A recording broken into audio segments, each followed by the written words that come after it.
YCP అధినేత YS Jaganmohan రెడ్డిపై ముఖ్యమంత్రి తెలుగుదేశం పార్టీ జాతీయ అధ్యక్షుడు నారా చంద్రబాబు నాయుడు తీవ్ర ఆగ్రహం వ్యక్తం చేశారు. మద్యపానం నిషేధం చేస్తామని హామీ ఇచ్చి గొడ్డలి పార్టీ చేతులెత్తేసిందని విమర్శించారు. వైసీపీ హయాంలో సిపిఎస్ వారం రోజుల్లో రద్దు చేస్తామని చెప్పి ఎందుకు పక్కన పెట్టేసిందని ప్రశ్నించారు.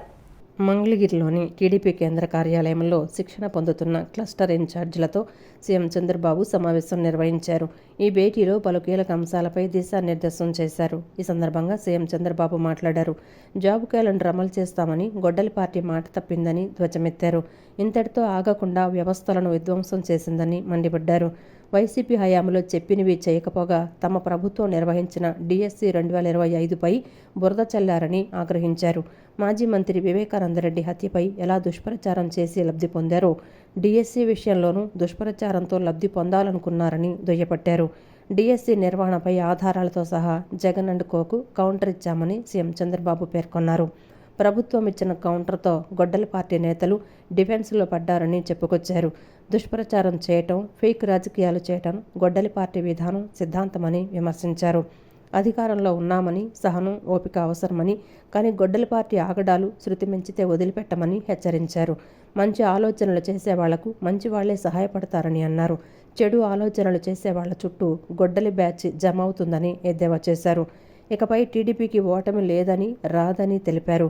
ఆ స్థాయిలో జాగ్రత్తలు తీసుకుంటున్నామని చెప్పారు.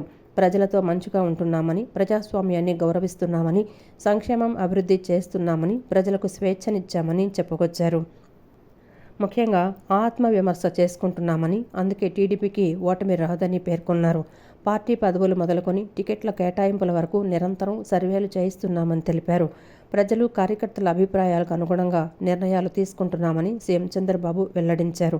రాష్ట్ర, పార్టీ శ్రేయస్సు కోసం తప్పులు చేసిన వాళ్ళని, తేడాగా ఉన్న వాళ్ళని వదిలించుకుంటానని స్పష్టం చేశారు. ఎన్నికల్లో కార్యకర్తలు ఇంటింటికి వెళ్లి ఏం ప్రచారం చేశారో అవన్నీ తమ ప్రభుత్వం చేస్తోందని అన్నారు. తమ ప్రభుత్వం చేస్తున్న మంచిని గడప గడపకు వెళ్లి చెప్పాలని దిశానిర్దేశం చేశారు. సేంద్రియ వ్యవసాయం పర్యావరణ పరిరక్షణకు దోహదం చేస్తుందని మంత్రి సవిత అన్నారు. ఆర్గానిక్ కూరగాయలు ఆరోగ్య రక్షణకు మేలు చేస్తాయన్నారు. క్యాన్సర్ వంటి వ్యాధుల నివారణకు సేంద్రియ ఆహారం అవసరమని చెప్పుకొచ్చారు. తాడేపల్లిలో ఆర్గానిక్ ఫామ్ను మంత్రి సవిత సందర్శించారు.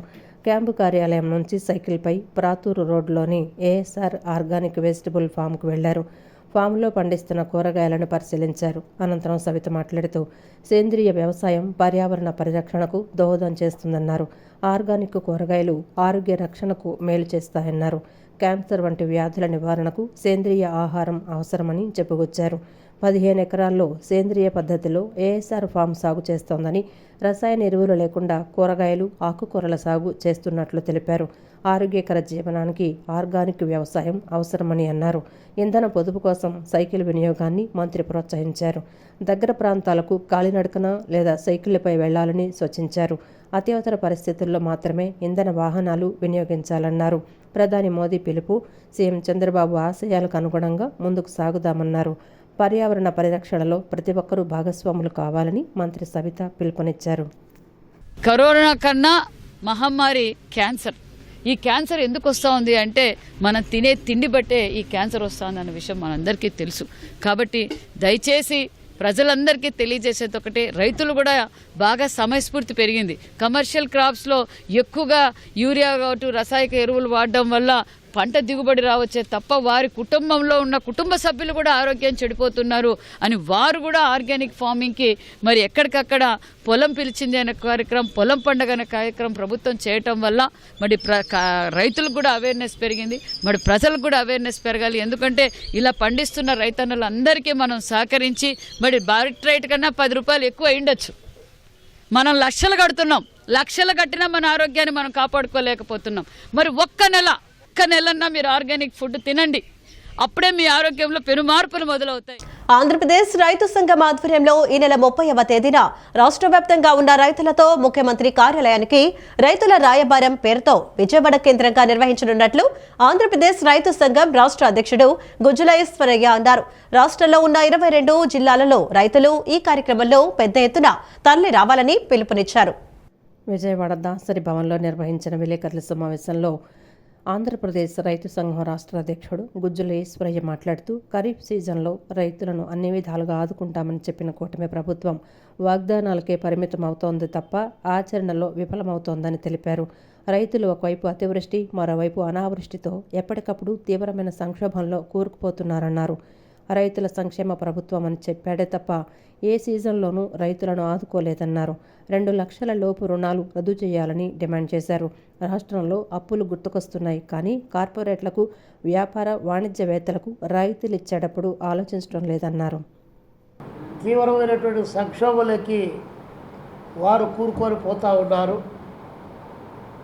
అయినా పాలకులు ఈ ప్రభుత్వం రైతుల సంక్షేమం కోరినటువంటి ప్రభుత్వం అని చెప్పడమే తప్ప నిర్దిష్టంగా ఏ సంవత్సరంలో కూడా ఏ సీజన్లో కూడా రైతును ఆదుకునేటువంటి పాపాన పోలేదు. మేము ఆంధ్రప్రదేశ్ రైతు సంఘంగా ముఖ్యమంత్రి కార్యాలయానికి రైతుల రాయబారం పేరుతో ఈ కార్యక్రమాన్ని చేపడుతున్న సందర్భంగా ముఖ్యమంత్రి గారికి మేము ఒకటే విజ్ఞప్తి చేస్తూ ఉన్నాం. తెలంగాణ ప్రభుత్వం లాగా రైతులకు ఒక్కసారి 2 లక్షల రుణాలు లోపు రద్దు చేయాలని చెప్పి మేము డిమాండ్ చేస్తూ ఉన్నాం. అనంతరం రైతు సంఘం రాష్ట్ర అధ్యక్షుడు కేబీబీ ప్రసాద్ మాట్లాడుతూ కూటమి ప్రభుత్వం రైతులకిచ్చిన ఏ ఒక్క హామీని నెరవేర్చలేదన్నారు. కౌలు గుర్తింపు కార్డులు జారీ చేయడంలో విఫలమైందన్నారు. భూమి లేని రైతులకు ఒక్క పైసా ఇవ్వలేదన్నారు. అన్నదాత సుఖీభవ పథకం కింద పెట్టుబడి సాయం ఇవ్వాలన్నారు. గత 2 సంవత్సరాల పంట రుణాల వడ్డీ రాయితీని రైతుల ఖాతాల్లో జమ చేయాలన్నారు. కౌలు గుర్తింపు కార్డులు జారీ చేయడంలో రాష్ట్ర ప్రభుత్వం విఫలమైందనేది స్పష్టంగా తెలుస్తుంది. రెండో అంశం, అన్నదాత సుఖీభవ పథకం రైతులతో పాటు కౌలు రైతులు కూడా ఇస్తామన్నారు. ఈ 2 సంవత్సరాల్లో భూమి లేని కౌలు రైతుకి ఒక్క పైసా కూడా ఇవ్వలేదు. అంటే ఈ రోజు నాటికి రాష్ట్రంలో 80% భూములు పంటలు పండిస్తున్నది కౌలు రైతులే. మరి అటువంటప్పుడు కౌలు రైతుల వ్యవసాయాన్ని ప్రోత్సహించాల్సింది పోయి, కౌలు రైతుల్ని ఆదుకోవాల్సింది పోయి ఈ విధంగా నిర్లక్ష్యం చేయడం అనేది సరైనది కాదు. అందుకని అన్నదాత సుఖీభావ పథకాన్ని రైతులతో పాటు కౌలు రైతులు కూడా తక్షణమే ఇవ్వాలని చెప్పేసి మేము డిమాండ్ చేస్తాం. ఏపీ ప్రజలకు వాతావరణ శాఖ చల్లని కబురు చెప్పింది. నైరుతి రుతుపవనాలు రాయలసీమ జిల్లాలను తాకాయి. ఏపీలోని అనంతపురం, సత్యసాయి, చిత్తూరు జిల్లాలను రుతుపవనాలు తాకినట్లు భారత వాతావరణ శాఖ వెల్లడించింది. ఈ నెల 10వ తేదీ కల్లా ఏపీలోని సగానికి పైగా భూభాగంలోకి రుతుపవనాలు విస్తరించే అవకాశం ఉందని పేర్కొంది. ఏపీకి వాతావరణ శాఖ తీపి కబురు చెప్పింది. భారత వాతావరణ శాఖ ఐఎండీ ప్రకారం నైరుతి రుతుపవనాలు ఈరోజు ఆంధ్రప్రదేశ్లోని రాయలసీమ ప్రాంతాలను తాకాయని విపత్తుల నిర్వహణ సంస్థ ప్రకటించింది. రాష్ట్రంలోని వాతావరణ పరిస్థితులు అనుకూలంగా ఉండటంతో రుతుపవనాలు త్వరలోనే రాష్ట్రం అంతటా విస్తరించే అవకాశం ఉందని తెలిపింది. 3 రోజుల్లో తొలకరి జల్లులు పడే అవకాశం ఉందని వాతావరణ శాఖ సూచించింది. రాయలసీమను నైరుతి రుతుపవనాలు తాకడంతో అక్కడ వాతావరణం చల్లగా మారిపోయింది. రాజ్యసభ ఎంపీ అభ్యర్థిగా జనసేన పార్టీ తరపున లింగమనేని రమేష్ నామినేషన్ దాఖలు చేశారు. అమరావతి అసెంబ్లీ భవనంలో లింగమనేని రమేష్ తన నామినేషన్ పత్రాలను ఎన్నికల రిటర్నింగ్ అధికారి ఆర్ వనితారానికి అందజేశారు. ఈ నామినేషన్ దాఖలు ప్రక్రియలో కూటమి పార్టీ నేతలు పాల్గొని ప్రతిపాదకులుగా సంతకాలు చేశారు. రాజ్యసభ ఎంపీ అభ్యర్థిగా లింగమనేని రమేష్ ఒక సెట్ నామినేషన్ను సమర్పించారు. ఈ కార్యక్రమంలో అసిస్టెంట్ రిటర్నింగ్ అధికారులు ఎం అఖిల్ కుమార్, పి విజయ్ కుమారి, అదేవిధంగా మంత్రి కోలు రవీంద్ర, ఎమ్మెల్సీ కొణిదెల నాగబాబు, ఎమ్మెల్యేలు నక్క ఆనందబాబు, పులవర్తి రామాంజనేయులు, ఎన్ ఈశ్వరరావుతో పాటు కూటమి నాయకులు పాల్గొన్నారు. దేశంలో భూ సంస్కరణల అమలులో ముఖ్యంగా ల్యాండ్ సీలింగ్ చట్టాల అమలుకు చండ్ర రాజేశ్వరరావు చేసిన కృషి చిరస్మరణీయమని సిపిఐ రాష్ట్ర కార్యదర్శి ఈశ్వరయ్య కొనియాడారు. పేదలు, రైతులు, కూలీలు, అణగారిన వర్గాల హక్కుల కోసం నిరంతరం పోరాడిన మహోన్నత నాయకుడిగా ఆయన నిలిచిపోయారన్నారు. చండ్ర రాజేశ్వరరావు ఆశయాల సాధన కోసం సిపిఐ నిరంతరం ప్రజా ఉద్యమాలను కొనసాగిస్తుందని స్పష్టం చేశారు. భారత కమ్యూనిస్టు పార్టీ అగ్రనేత అమరజీవి కామ్రేడ్ చండ్ర రాజేశ్వరరావు 112వ జయంతి వేడుకలను సిపిఐ విజయవాడ నగర సమితి ఆధ్వర్యంలో కంట్రోల్ రూమ్ సెంటర్ వద్ద ఘనంగా నిర్వహించారు. ఈ కార్యక్రమానికి సిపిఐ రాష్ట్ర కార్యదర్శి ఈశ్వరయ్య ముఖ్య అతిథిగా హాజరై చండ్ర రాజేశ్వరరావు విగ్రహానికి పూలమాలలు వేసి ఘనంగా నివాళులర్పించారు. అనంతరం ఆయన మాట్లాడుతూ స్వాతంత్ర్య సమరయోధుడిగా, కమ్యూనిస్టు ఉద్యమ నిర్మాతగా, రైతాంగ హక్కుల కోసం నిరంతరం పోరాడిన నాయకుడిగా చండ్ర రాజేశ్వరరావు దేశ చరిత్రలో చిరస్థాయిగా నిలిచిపోయారన్నారు. దున్నేవాడికే భూమి అనే లక్ష్యంతో భూ సంస్కరణల కోసం ఆయన చేసిన ఉద్యమాలు వేలాది మంది పేద రైతులకు అండగా నిలిచాయని చెప్పారు. ల్యాండ్ సీలింగ్ చట్టాల అమలులో ఆయన పోషించిన పాత్ర ఎంతో కీలకమని, భూమి లేని నిరుపేదలకు సాగు భూమి అందాలన్నది ఆయన జీవిత లక్ష్యమని వివరించారు. ప్రజాస్వామ్య పరిరక్షణ, సామాజిక సమానత్వం, కార్మిక, రైతు సంక్షేమం కోసం ఆయన చేసిన పోరాటాలు నేటికి స్ఫూర్తిగా నిలుస్తున్నాయని పేర్కొన్నారు. ప్రస్తుతం దేశంలో పెరుగుతున్న అసమానతలు, పేదలపై జరుగుతున్న దోపిడీని ఎదుర్కోవడానికి చండ్ర రాజేశ్వరరావు ఆశయాలు మరింత అవసరమని ఈశ్వరయ్య అభిప్రాయపడ్డారు. యువత ఆయన జీవితాన్ని ఆదర్శంగా తీసుకొని సమాజాభివృద్ధికి కృషి చేయాలని పిలుపునిచ్చారు. మీరు చూస్తా ఉన్నా రాజకీయాల వాళ్ళ పైన ఎంతమంది పైన ఎన్ని రకాలుగా విమర్శలు వస్తా ఉన్నాయో గమనిస్తా ఉన్నాం. మన పైన ఎవరైనా విమర్శ చేస్తే రాజకీయ పరమైన విమర్శ చేయాల్సిందే తప్ప ఆర్థిక పరమైనటువంటి, అవినీతి పరమైనటువంటి, అనైతిక పరమైనటువంటి విమర్శలు లేకుండా బ్రతికినటువంటి గొప్ప ఉత్తమ కమ్యూనిస్టు కమ్యూనిస్ట్ చంద్ర రాజేశ్వరరావు గారు అని చెప్పి మనం ఈ సందర్భంగా వారు చేసినటువంటి సేవలు, ఈ దేశంలో ఉన్నటువంటి అణగారిన వర్గాల యొక్క హక్కుల కోసం నిరంతరాయంగా ఒక ఉన్నత కుటుంబంలో పుట్టినప్పటికీ కూడా తాను వచ్చినటువంటి నేపథ్యాన్ని మర్చిపోయి ఒక కమ్యూనిస్టుగా డీ క్లాస్ పై అన్ని వర్గాల వారితో, వ్యవసాయ కార్మికులు లేకపోతే వ్యవసాయ కార్మికుడుగా, రైతాంగం లేకపోతే ఒక రైతుడుగా, యువకులు లేకపోతే ఒక యువకుడుగా, విద్యార్థులు లేకపోతే ఒక సైద్ధాంతిక పరిశోధకుడుగా ఉన్నటువంటి కమ్యూనిస్ట్ చంద్ర రాజేశ్వరరావు గారు అందించినటువంటి ఆశయాలు, ఆయన చెప్పినటువంటి బాటలో మనమంతా కూడా ప్రయాణం చేయాలి. ప్రజల సమస్యల పరిష్కారానికి ఎప్పుడూ అందుబాటులో ఉంటామని టీడీపీ యువనేత గద్దె క్రాంతి కుమార్ తెలిపారు. భవిష్యత్తులో కూడా ప్రజా, సామాజిక, ఆధ్యాత్మిక కార్యక్రమాలకు తమ వంతు సహకారం కొనసాగుతుందని చెప్పారు. విజయవాడ 2వ డివిజన్ కుమ్మరి బజార్లోని శ్రీ పాండురంగ స్వామి దేవాలయ మండపంలో నెలకొన్న నీటి సమస్యను పరిష్కరించేందుకు స్థానికులు విజయవాడ తూర్పు ఎమ్మెల్యే గద్దె రామ్మోహన్ దృష్టికి తీసుకువెళ్లారు. సమస్యను వెంటనే గుర్తించిన ఎమ్మెల్యే గద్దె రామ్మోహన్ సూచనల మేరకు టీడీపీ నాయకుడు గద్దె క్రాంతి కుమార్ 25,000 విలువైన సబ్మెర్సిబుల్ మోటార్ను సొంత నిధులతో కొనుగోలు చేసి నాడు దేవాలయ కమిటీ వారికి ఉచితంగా అందజేశారు. ఈ సందర్భంగా గద్దె క్రాంతి కుమార్ మాట్లాడుతూ దేవాలయానికి వచ్చే భక్తులు ఆలయ కార్యక్రమాల నిర్వహణలో నీటి కొరత కారణంగా ఇబ్బందులు ఎదుర్కొంటున్న నేపథ్యంలో సమస్యకు శాశ్వత పరిష్కారం చూపేందుకు ఈ మోటార్ అందజేయడం జరిగిందని తెలిపారు. స్థానిక సమస్యల పరిష్కారానికి ఎప్పుడూ అందుబాటులో ఉంటామని తెలిపారు. భవిష్యత్తులో కూడా ప్రజా, సామాజిక, ఆధ్యాత్మిక కార్యక్రమాలకు తమ వంతు సహకారం కొనసాగుతుందని చెప్పారు. అనంతరం దేవాలయ కమిటీ సభ్యులు సంగెపు రాఘవులు మాట్లాడుతూ సమస్యను పరిష్కరించిన గద్దె రామ్మోహన్, గద్దె క్రాంతి కుమార్లకు ప్రత్యేక కృతజ్ఞతలు తెలిపారు. సమస్యను చెప్పిన వెంటనే స్పందించి అవసరమైన సహాయం అందించడం పట్ల హర్షం వ్యక్తం చేశారు. ప్రజల సమస్యల పరిష్కారంలో గద్దె రామ్మోహన్, గద్దె క్రాంతి కుమార్ ఎల్లప్పుడూ ముందుంటారని కొనియాడారు. దానికి ఒకప్పుడు కార్పొరేషన్ వాళ్ళే సాయం చేసి భూమిలో మోటార్ అన్ని కూడా ఇచ్చి సాయం చేశారు. అది 10-15 ఏళ్ళు అవుతుంది. ఆ మోటార్ చెడిపోయింది, ఎన్నిసార్లు బాగు చేయించినా పాపం అది రిపేర్కే వస్తుంది. కాబట్టి మొన్న గద్దె రామ్మోహన్ రావు గారు ఇక్కడికి వచ్చినప్పుడు మేము అడిగితే ఆయన ఎమ్మటేనే ఈ మోటార్ సెలెక్ట్ చేశారు. ఇప్పుడు పాపం ఆ అబ్బాయి గారు వచ్చి ఆ మోటార్ని మాకు కాంతి కుమార్ గారు వచ్చి ఆయన చేతుల మీదుగా మోటార్ మాకు రిలీజ్ చేశారు. మేము 2-3 రోజుల్లో రేపే ఆ మోటార్ బిగించుకుంటాం. ఆయనకి మేము ఎప్పుడూ కూడా రుణపడి ఉంటాం. ఈ కార్యక్రమంలో డివిజన్ అధ్యక్షులు దాసరి గాబ్రియల్, ముత్యాల కృష్ణ, సంగెపు కోటి నాగులు, షేక్ షకీలా, గూటాల జేమ్స్, షేక్ హనీఫ్ తదితరులు పాల్గొన్నారు. రాష్ట్ర ముఖ్యమంత్రి ఏమీ పట్టించుకోకుండా సమీక్ష సమావేశాలతోనే సరిపోతుందని అధికారులను తన చుట్టూ తిప్పుకుంటున్నారని మాజీ ఎమ్మెల్యే, రాష్ట్ర పీసీసీకి క్రమశిక్షణ సంఘం చైర్మన్ లింగంశెట్టి ఈశ్వరరావు విమర్శించారు. ఏమి జరుగుతుందో ఎవరికీ తెలియదని కూర్చోబెట్టి మాట్లాడుతున్నారని అన్నారు. శాంతి భద్రతలు క్షీణించాయని, దోషులను అరెస్టు చేసి కోర్టులో హాజరుపరిచే పరిస్థితే లేదని, నియంతృత్వంగా నడుస్తోందని, పోలీసులు కూడా ఇష్టారాజ్యంగా వ్యవహరిస్తున్నారని చెప్పారు. విజయవాడ ఆంధ్రరత్న భవన్లో మాజీ ఎమ్మెల్యే, రాష్ట్ర పీసీసీకి క్రమశిక్షణ సంఘం చైర్మన్ లింగంశెట్టి ఈశ్వరరావు విలేకరుల సమావేశం నిర్వహించారు. సమావేశంలో ఆయన మాట్లాడుతూ రాష్ట్రంలో శాంతి భద్రతలు అటకెక్కాయని, నేరాలు పెరిగాయని అన్నారు. ప్రస్తుతం ఉన్న హోంమంత్రిని కూడా మార్చాలనే ప్రయత్నాలు జరుగుతున్నాయని చెప్పారు. గాదే సాయికృష్ణ అనే యువకుడిని కృష్ణలంక పోలీసులు తీసుకువెళ్లి 24 గంటల్లో కోర్టులో హాజరుపరచకుండా ఎక్కడ పెట్టారని ప్రశ్నించారు. విజయవాడలోని పోలీస్ స్టేషన్లోనే ఇటువంటి దారుణమైన పరిస్థితులు ఉంటే రాష్ట్రంలోని ఇతర ప్రాంతాల్లో పరిస్థితి ఏమిటని ప్రశ్నించారు. నియంత్రితంగా నడుస్తుంది. పోలీసు కూడా వారి ఇష్టారాజ్యంగా వారు నడుస్తున్న విషయం మనందరికీ తెలిసిందే. ఏదైనా ఉన్నా ఇప్పుడు ప్రజలు లాండాలు కోరుకున్నారు. దొంగతనాలు ఎక్కువ అవుతున్నాయి, నేరాలు ఎక్కువ అవుతున్నాయి. వాటిని అరికట్టాల్సిన అవసరం ఎంతనే ఉంది. ఇప్పుడున్న హోమ్ మినిస్టర్ కూడా మార్చాలనే ప్రయత్నం కూడా జరుగుతుంది. మనం వార్తలు వింటూ ఉన్నాం.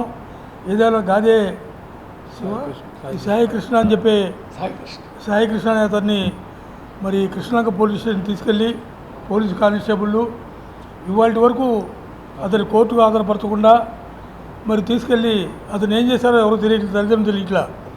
సభ్య సమాజానికి మనం ఎక్కడున్నాం, తీసుకెళ్ళి వ్యక్తిని 24 అవర్స్లో కోర్టులో ఆధారపరచాల్సిన అవసరం ఉంది. అనంతరం కాంగ్రెస్ పార్టీ నగర అధ్యక్షుడు నరహరిశెట్టి నరసింహారావు మాట్లాడుతూ శాంతి భద్రతల పరిరక్షణలో పోలీసుల విధానం ఏమిటని ప్రశ్నించారు.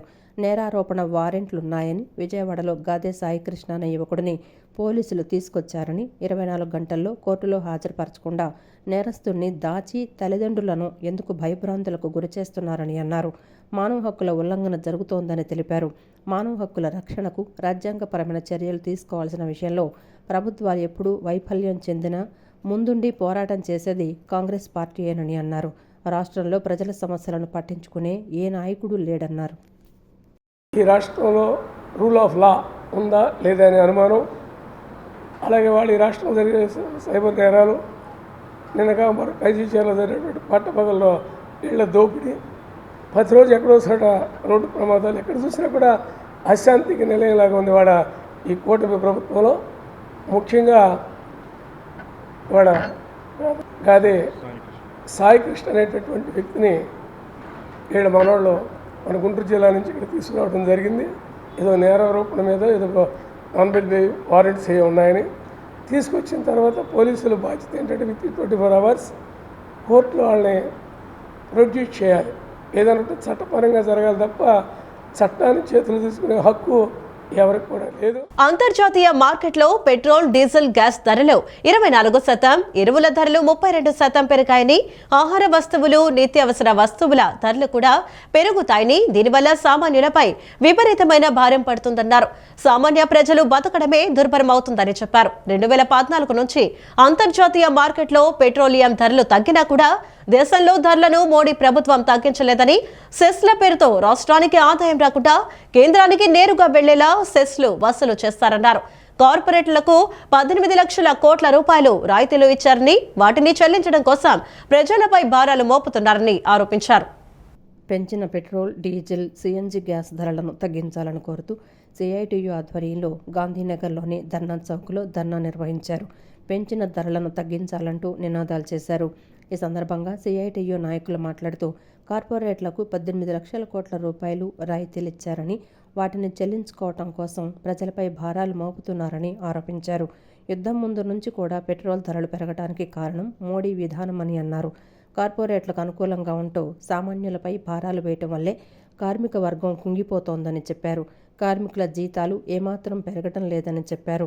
సంపదను సృష్టించే కార్మిక వర్గం జీవించటమే కష్టంగా మారిందన్నారు. కేజీ బేసిన్లో గ్యాస్ ఉందని 12వ ఆర్థిక సంఘంలో 50% రాష్ట్రానికి ఇవ్వాలని నిర్ణయించారని తెలిపారు. కేజీ బేసిన్ గ్యాస్ను నేరుగా గుజరాత్కు తరలించి రిలయన్స్కి ఇవ్వటం జరుగుతోందని, కార్పొరేట్లకు మేలు జరిగేలా కేంద్రం పనిచేస్తోందన్నారు. రోజు రోజుకు పెరుగుతున్న పెట్రోల్, డీజిల్ ధరల కారణంగా ప్రజలపై భారాలు పడుతున్నాయని తెలిపారు. గతంలో కేంద్ర రాష్ట్ర ప్రభుత్వ విధానాల కారణంగా అన్ని వర్గాల ప్రజలు ఇబ్బందులు పడుతున్నారని తెలిపారు. ధరలు నియంత్రించగలిగితే పెట్రోల్ 60 రూపాయలకే ఇవ్వొచ్చని చెప్పారు. పెట్రోల్ ధరలు అంటే ఒక్క పెట్రోల్ వరకే వాహనాలకే కాదు, అన్ని వస్తువుల ధరలు పెరుగుతాయి. ముఖ్యంగా ఆహార వస్తువులు విపరీతంగా పెరుగుతాయి. దీనివల్ల సామాన్యుల మీద విపరీతమైనటువంటి భారాలు పడడం, మామూలుగా బ్రతకడమే దుర్భరమైనటువంటి పరిస్థితి అనేటువంటిది ఏర్పడింది. అందుకే సిఐటియు రాష్ట్ర వ్యాప్తంగా ఈరోజు పెట్రోలియం ధరలకు నిరసనగా రాష్ట్ర వ్యాప్తమైనటువంటి నిరసనలు తెలియజేయాలని నిర్ణయించడం జరిగింది. మోడీ ప్రభుత్వం 2014 నుంచి పెట్రోలియం ధరలు తగ్గించాల. సెస్సుల పేరుతోటి రాష్ట్రాలకు కూడా ఆదాయం రాకుండా కేంద్రానికి నేరుగా వెళ్ళేటువంటి విధంగా సెస్సులను వసూలు చేయడం అనేటువంటి జరిగింది. అంటే కార్పొరేట్లకు రాయితీలు ఇవ్వడం కోసం వారికి 18 లక్షల కోట్లు రాయితీలు ఇచ్చారు. దాన్ని చెల్లించడం కోసం పెట్రోలియం మీద ధరలు ప్రజల మీద మోపి కొనసాగించడం అనేటువంటి జరిగింది. ఇప్పుడు యుద్ధం రావడమే కాదు, యుద్ధం ముందు నుంచి కూడా 2014 నుంచి పెట్రోలియం ధరలు పెరగడానికి ప్రధాన కారణం మోడీ విధానం. ఇవాళ వాహనదారులపై ప్రజలపై విపరీతమైన భారాలు పడుతున్నాయి. గతంలో కేంద్ర రాష్ట్ర ప్రభుత్వ విధానాల కారణంగా ఇవాళ ఆటో మోటార్ కార్మికులు, ముఠా కార్మికులు, సాధారణమైన ప్రజలు తీవ్ర ఇబ్బందులు పడుతున్న నేపథ్యంలో ఈ రోజుకి పెట్రోల్, డీజిల్, గ్యాస్ ధరలు పెంచడంతో ఇవాళ ఆదాయాలు కోల్పోయి ఇవాళ ఆటో వృత్తిని, మోటార్ వృత్తిని కూడా మానుకోవాల్సిన పరిస్థితి. ఎన్టీఆర్ జిల్లా విజయవాడ రూరల్ మండలం నిడమానూరులో పేదల ఇళ్లు తొలగింపుపై సిపిఐ, వైసీపీ పార్టీలు ఆందోళనకు దిగాయి. ఫ్లైఓవర్ నిర్మాణానికి అడ్డులేని ఇళ్లను సైతం తొలగించాలని చూడటం దుర్మార్గమన్నారు. ఒకవేళ ఇళ్లను తప్పనిసరిగా తొలగించాల్సి వస్తే అదే గ్రామంలో ప్రతి కుటుంబానికి 3 సెంట్ల స్థలం ఇచ్చి ఇళ్లను నిర్మించి ఇవ్వాలని డిమాండ్ చేశారు. ఎన్టీఆర్ జిల్లా విజయవాడ రూరల్ మండలం నిడమానూరులో పేదల ఇళ్లు తొలగింపుకు ప్రభుత్వం సిద్ధమైంది. రైల్వే ఫ్లైఓవర్ నిర్మాణం పేరుతో 100 కుటుంబాలను ఖాళీ చేయించేందుకు అధికారులు ప్రయత్నం చేస్తున్నారు. 3 తరాలుగా ఇక్కడే నివసిస్తున్న తమకు న్యాయం చేయాలంటూ బాధితులు నిరసన దీక్షకు దిగారు. ప్రభుత్వం ఈ విషయంలో ఏమాత్రం పట్టించుకోవటం లేదని, తమకు న్యాయం జరిగే వరకు ఇక్కడ నుండి కదిలేది లేదని వారు స్పష్టం చేశారు. బాధితులకు వైఎస్ఆర్సీపీ కృష్ణా జిల్లా అధికార ప్రతినిధి శీలం రంగారావు, సిపిఎం నాయకులు తమ మద్దతును ప్రకటించారు. ఈ సందర్భంగా శీలం రంగారావు మాట్లాడుతూ ఫ్లైఓవర్ నిర్మాణానికి అడ్డులేని ఇళ్లను సైతం తొలగించాలని చూడటం దుర్మార్గమన్నారు. ఫ్లైఓవర్ నిర్మాణానికి ఖచ్చితంగా ఎంత స్థలం అవసరమో అంతవరకే తీసుకోవాలని మాజీ ఎమ్మెల్యే వల్లభనేని వంశీమోహన్ ఇదివరకే బాధితుల తరపున ఎంఆర్ఓకు వినతిపత్రం సమర్పించారని గుర్తు చేశారు. ఒకవేళ ఇళ్లను తప్పనిసరిగా తొలగించాల్సి వస్తే అదే గ్రామంలో ప్రతి కుటుంబానికి 3 సెంట్ల స్థలం ఇచ్చి ఇళ్లను నిర్మించి ఇవ్వాలని ఆయన డిమాండ్ చేశారు. బాధితులను బలవంతంగా ఖాళీ చేయించాలని చూస్తే వైఎస్ఆర్సీపీ తరపున అండగా ఉండి పోరాడతామని ఈ సందర్భంగా ఆయన హెచ్చరించారు. ఇల్లు అంటే ఇల్లు మొత్తం మాకు ఉంటాకి ఇది లేకుండా నివాసాలు లేకుండా పోతాయండి. గవర్నమెంట్ మా ఎందుకు దయించి ఆ ఫ్లైఓవర్ ఫ్యాన్ మారుతామా, లేకపోతే అటైతే అసలు ఎవరికి ఇబ్బంది లేదండి. ఎంతవరకు తీయమంటే తీస్తాం సార్. గోడవాళ్ళు ఇంకో 10 రోజులు ఇస్తాను కావాలి తీసుకుని ఎంత కావాలి. అది సెంట్రల్ గవర్నమెంట్, ఇది సెంట్రల్ గవర్నమెంట్ ఇస్తా ఉంటున్నారు. అది ఇస్తా ఉన్నప్పుడు పేదల మీద ఎందుకండి ఇల్లు? ఫస్ట్ ఆర్చీ మీద ఇల్లు ఏం పోగు, కొంత పోయిద్ది, ఏమన్నా పోతే 10 రోజులు పోయిద్ది. అట్లా ఆర్చీ మీదకి ఇల్లు ఉంచినా అని అన్నారు ఫస్ట్లో. అది క్యాన్సిల్ అయిపోయింది అన్నారు. తర్వాత రోడ్డు అన్నారు, అది క్యాన్సిల్ అయిపోయిందని మరి బ్రిడ్జి అంటున్నారు. ఇప్పుడు ఎవరెవరు ఇక్కడ దాకా ఎవరు అందరూ ఒప్పుకుంటున్నారు. అభివృద్ధి వ్యతిరేకం కాదండి, తీసుకోండి, నష్టం లేదు. శాంతి వెళ్ళిపోతే నెలమంటున్నారు. అందరం సిడబ్ల్యూసీ కూడా అందరం ముఠా పని చేసుకుని. ఈ వార్తలు ఇంతటితో సమాప్తం. నమస్కారం.